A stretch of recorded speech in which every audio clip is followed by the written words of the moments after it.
Braxton, Jake, congratulations. You fellas have made it to the third round of this competition. Now we're sending you back to your home forges to make this iconic weapon from history. The Nagamaki. Good luck, bladesmiths. We'll see you in 4 days.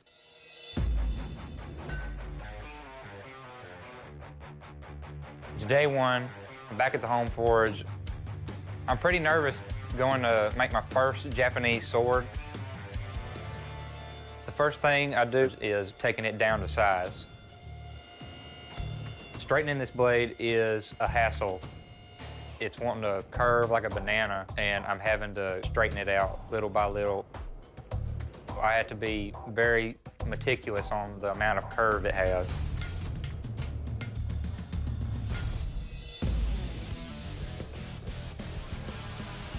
It's the start of day 2, and I'm ready to get to work and try and get this blade quenched. Fire them up, get them hot.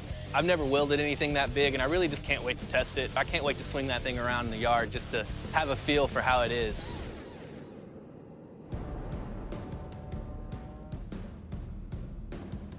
I checked the blade, and it's hard, it's straight, and I just have such a sense of relief. Let's hack at something, see if it's gonna break. Just like that. It snaps the tip off about 6 inches down from the tip. I will not be able to meet parameters with this blade, so I decide to start a new blade. Son of a bitch. You know, I probably had a stress fracture. The grain in there is pretty tight. I got half a day left to hammer out and forge out a blade. Now that I've got the blade done, we've got the hibaki done, and now it's time to do the tsuba. The guard is very important. Everything needs to be smooth. Oh, that's a tight fit. Feels really good. It's just a little bit heavy. The Nagamaki being too heavy can make it unwieldable and make it uncomfortable to swing around. That's right where the guard is. It's a little heavy. I mill a simple pattern into the tsuba to lose some weight. That actually feels a lot better now. All I lack is the wrapping and doing a final cleanup. I only have a few little things to do on day 4. This is cool.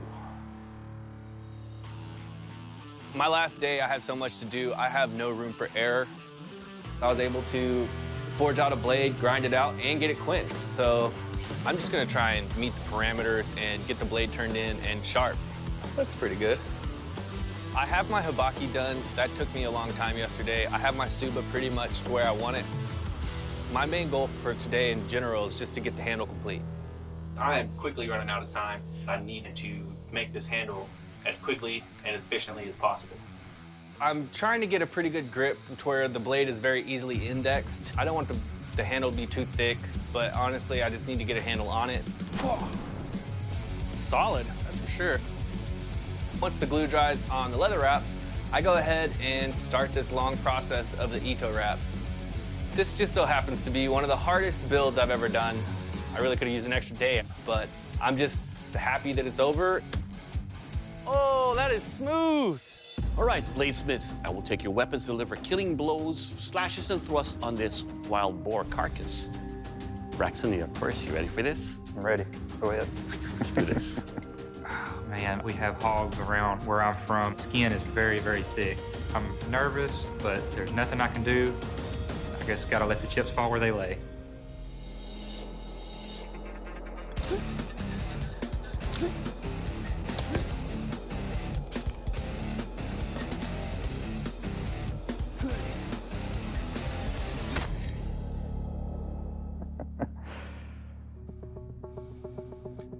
All right, Braxton, your Nagamaki here is definitely not boring. It is razor sharp. Every cut with this thick wild boar carcass allowed me to peel off layers of the very thick hide that it has. Also, the lightness that you have with this blade allows for switching with the grip here. It's got very good grip in the handle. I can index exactly where the edge is at all times. Overall, sir, your Nagamaki will kill. Thank you. All right, Jake, it's your turn. Ready for this? Chop them up. Let's do this. It makes me a little bit nervous. I really want mine to chop through the boar as well, but the blade can actually take a lot of damage during the boar testing because there's bones. I know that Braxton's blade set a very high bar. Mine needs to perform just as good as his.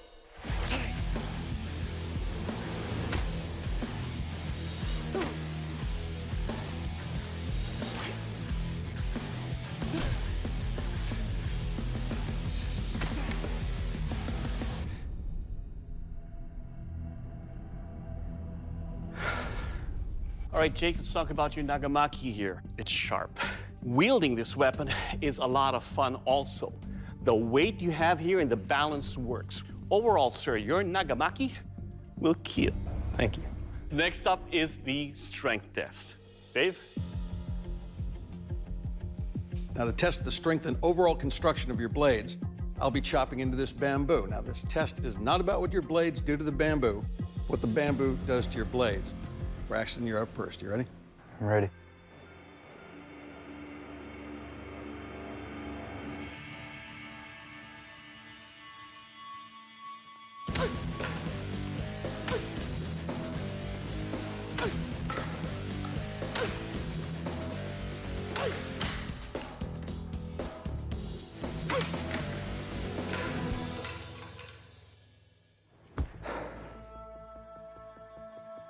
All right, Braxton. As far as what the bamboo did to your blade, it did nothing. There's no deflection rolls, chips, anything on this blade. It's as sharp as when I picked it up. Nicely done. It's a very strong blade. Thank you so much. All right, Jake, you ready? Let's do it.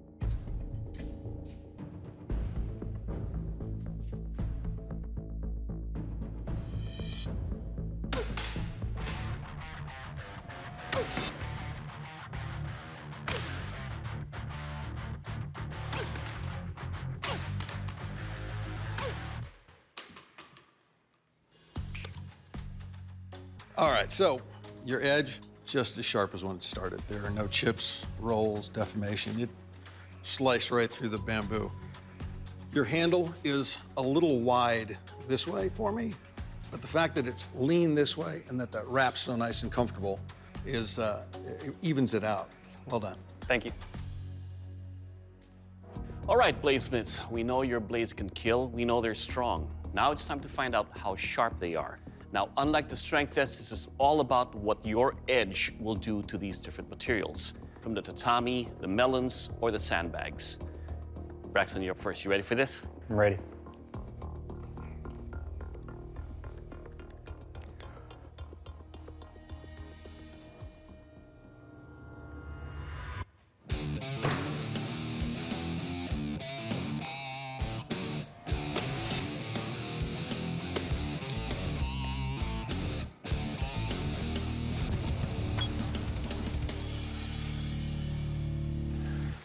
All right, Braxton, your edge had no issues at all cutting through the tatami mats, cuts the melon easily, and on sandbags, it will cut through. Overall, sir, your weapon, it will cut. Thank you. Jake, your turn. You ready? Let's do it.